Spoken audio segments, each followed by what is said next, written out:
Hi, I'm Louise from A2A Training, and I'll talk to you today about the HR Support Endpoint Assessment.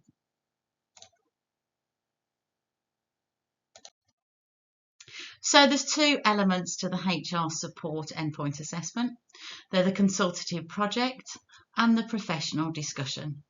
The consultative project report should be around 3,000 words, and the professional discussion will last 60 to 75 minutes. The two assessment methods will be marked holistically and build up a cumulative picture of how well the apprentice has met the requirements of the standard. So the first element of the endpoint assessment, the consultative project. As part of Gateway, we will ask you to provide a 500-word maximum summary of what the consultative project is planned to be. You can add this to the Gateway form and we will look to approve this as part of Gateway. Once approved, you can then begin work on the project and the report. So the consultative project will be a real example of work done in your role within HR and completed after Gateway. You have a maximum of 3 months to complete this, but you can do it in less if you wish. The project will require you to describe how you've applied your knowledge and HR skills to deliver the services required by your role as described in the standard. The project should describe a situation where you've worked successfully with others to deliver specific pieces of HR advice or provide HR solutions. The content of the project should include project objectives, scope of work, description of the situation or the problem or business need, the methodology used, information that you gathered and findings, conclusions, recommendations, and your implementation plan. So examples of projects might include providing advice and guidance to a manager or to the team on a range of HR matters from recruitment through to retirement. You could take on a defined role in a larger project run by more senior members of the HR team, but if you do that, obviously make sure that your role within the project is clear. You could carry out an analysis of HR information or produce recommendations for action.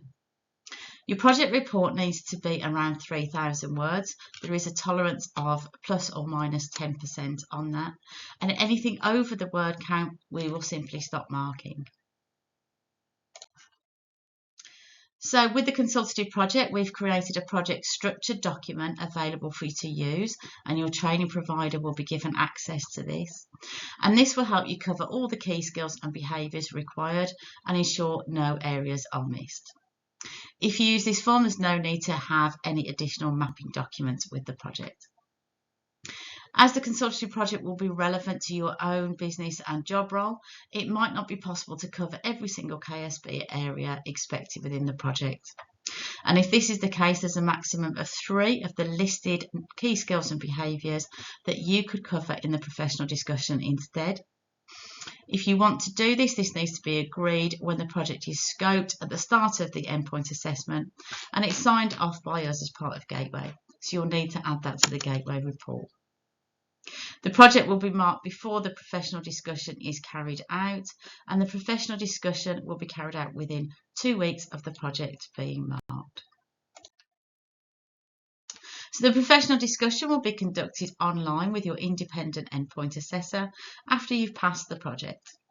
It will cover all the key skills and behaviours for the professional discussion area of the endpoint assessment, as well as any knowledge and skills components that have not been covered in the project. And this will last between 60 and 75 minutes. So in terms of grading, there's distinction, pass or fail grades available for this endpoint assessment. And to gain a pass, you must achieve all the competence areas for pass level.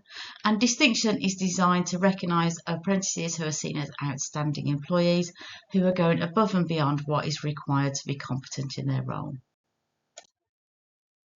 So an apprentice who achieves a distinction can be described as consistently exceeding the standards set out for the role, able to perform well in difficult situations or under pressure, being seen as a role model by others, and able to work upwards with their peers.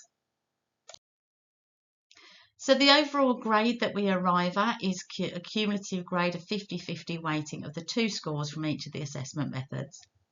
In the event of a resit or retake being required, then just the one assessment that has been failed needs to be repeated. If both assessments are failed, then the entire endpoint assessment must be repeated, and it's up to the employer to approve the resit. The maximum grade available for apprentice who retakes or resits is a pass. You'll need to be in a room on your own to complete all elements of the endpoint assessment, and it's normally completed online using Teams or Zoom. The endpoint assessment is completed under examination conditions and can be completed from work, home, or from your college or training provider. Please log in about 15 minutes early to check your connection, and please always check the requirements of the assessment plan, and any changes to the assessment plan must be adhered to. You should allow around 1.5 hours for the professional discussion, to include the time for the discussion, setup, and any contingencies. And remember to bring photographic ID on the day of your endpoint assessment. Your results and feedback will be released within 7 working days of all assessment components being completed.